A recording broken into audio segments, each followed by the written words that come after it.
Bé, doncs dissabte jo crec que és un d'aquells partits que te'n vas en sensacions trobades. D'una banda, doncs te'n vas content perquè són 3 punts i la ratxa ja és de 17-21 en les 7 darreres jornades,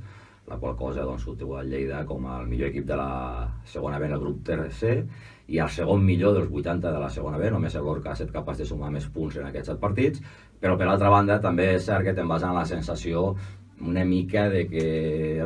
vam recuperar el Lleida de principis de temporada. Jo crec que l'Ebro els primers 75 minuts ens dona un bany tàctic, d'actitud, d'intensitat, ens guanya totes les pilotes dividides, ens guanya tots els duels aeris, ens guanya totes les segones accions.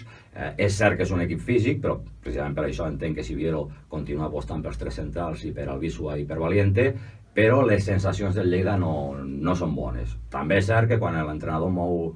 la banqueta, remena les cireres, doncs l'actitud canvia una miqueteta. Els últims 15 minuts es toca a Rebato, hi ha aquests 2 pals, hi ha el possible penal i finalment el gol de Cristian Alfonso, però les sensacions no són bones. El que passa que també és cert, ho hem parlat més d'una vegada, que tot tampoc ho podem tenir. Aleshores, som el Lleida, som qui som, a la primera volta estàvem enfadats doncs, perquè no jugàvem bé i perdèiem, doncs ara estem enfadats perquè continuem sense jugar bé, però com a mínim disfrutem d'aquesta ratxa de 17-21 punts. I sobre els nous fitxatges, doncs jo crec que s'ha de tenir una mica de paciència, tot i que les primeres sensacions hagin set o hagin pogut fer entendre justament el contrari. És cert que Nierga va tenir un rendiment immediat, un impacte immediat, però Albisua i a Miquel, com és normal, els hi està